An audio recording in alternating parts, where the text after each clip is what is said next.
रावण को दशानन कहा गया। क्यों कह दिया गया? इसलिए कह दिया गया कि हमारा जो पहला चक्र है, हमारी कुंडलिनी से जब यात्रा शुरू होती है सहस्रार तक मूलाधार से, तो मूलाधार में कमल के 4 पंखुड़ी बताई गई। 2 पंखुड़ी इधर, 2 पंखुड़ी इधर, 4 पंखुड़ियाँ बताई गई। स्वादिष्ठान में 6 पंखुड़ियाँ बताई गई, 3 इधर 3 इधर कमल की। लेकिन मणिपूरक पर जो नाभि के पास चक्र है, नाभि के आसपास, उस चक्र का नाम है मणिपूरक चक्र। उसमें 10 दल का कमल बताया गया। 5 कमल के दल इधर, 5 इधर, 5 पंखुड़ी, 10 पंखुड़ी। रावण नाम का विद्वान ब्राह्मण खुली आंखों से अपने इस नाभि चक्र पे स्थिर रहता था। उसके प्राण सदा यहाँ रहते थे, नाभि पर। तभी विभीषण ने कहा था, चूंकि वो उस राज को जानता था, राम से कहा था कहीं तीर मारोगे नहीं मरेगा, लेकिन अगर नाभि पे आप भगवान तीर मार दोगे तो रावण मर जाएगा। तो भगवान राम ने वहीं तीर मारा।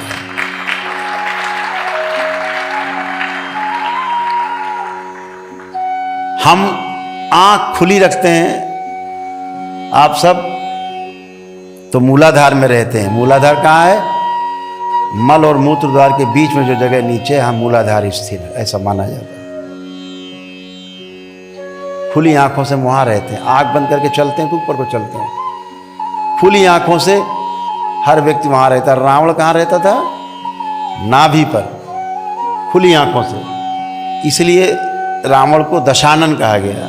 दशानन, 10 कलाओं का ज्ञाता, 10 कलाओं का ज्ञाता थे रावण। इसके ऊपर आता है मणिपूरक के ऊपर अनाहत चक्र। अनाहत 12 दल का कमल है यहाँ पर। इसीलिए भगवान राम को कहा गया 12 कलाओं के अवतार। सुना होगा आप लोगों ने, 12 कलाओं के अवतार। क्यों कहा गया? राम एक ऐसे योगी थे, महायोगी, खुली आंखों से अनाहत चक्र पे निवास करते थे। आंख खुली है, रहते यहां थे। इतने बड़े योगी थे। महान ऋषि परंपराओं का संरक्षण उन्हें प्राप्त था। गुरु वशिष्ठ जैसे, गुरु विश्वामित्र जैसे गुरुओं का सानिध्य उनको प्राप्त था। उनसे शिक्षा दीक्षा उन्होंने पाई। और आपको पता है भगवान श्री कृष्ण को योगेश्वर क्यों कहा जाता है? इससे ऊपर एक चक्र है यहां पर, इसे बोलते हैं विशुद्धि चक्र। ये जो विशुद्धि चक्र है, ये 16 दल का कमल है। इसीलिए भगवान श्री कृष्ण को, क्योंकि वो खुली आंखों से यहां निवास करते थे, सबसे ऊपर, इसीलिए उन्हें 16 कलाओं का अवतार कहा जाता है।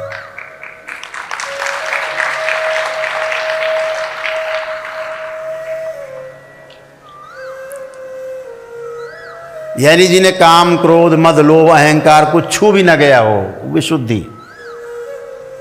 इसीलिए उन्हें 16 कलाओं का अवतार कहा जाता है। भगवान श्री कृष्ण को खुली आंखों से यहाँ रहते थे, सबसे ऊपर थे। राम से भी आगे एक अवतार। और हमारे कुछ महान लोगों ने जो ये धरती पे जिंदा हैं, उन्होंने उन्हें काम कला का अवतार बना दिया है। भगवान श्री कृष्ण को शर्म आनी चाहिए इनको। डूब के मर जाना चाहिए चुल्लू भर पानी में।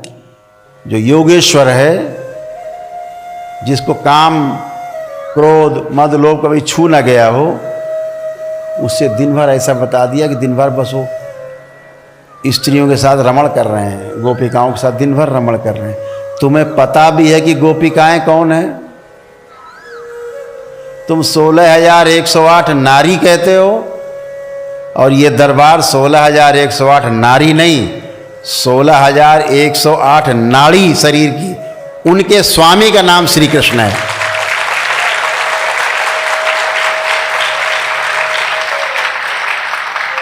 जैसे पति को स्वामी कह दिया जाता है, तो भगवान श्री कृष्ण को क्या कहा गया? 16,108 नाड़ियों के स्वामी, जिनके नियंत्रण है नाड़ियों पर, एक एक नाड़ी पर।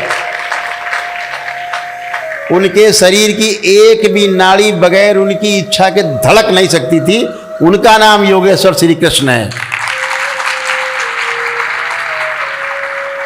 और आप उन्हें 16,108 नारियों का पति बताते हो। शर्म आनी चाहिए। इतना ही नहीं, ये भी लिख डाला सबके 10-10 लड़के, एक एक लड़की उत्पन्न हुई। हद है भाई। आगे पढ़ो तो आपके नीचे से पैर धरती खिसक जाएगी। एक ही काम था उनके पास। तो महाभारत तुमने लड़ी, इतने दैत्य मरवाए जीवन काल में, तुमने मरवाए थे। यही काम करते रहे बेचारे। आगे पढ़ो तो धन्य हो जाएगा। उस योगेश्वर को, जिन्होंने इस देश को नहीं पूरे विश्व को दिशा दी, वह ग्रंथ जिसकी कसमें अदालत में खाई जाती हैं हाथ रख के, उस ग्रंथ का नाम है गीता, श्रीमद् भागवत गीता।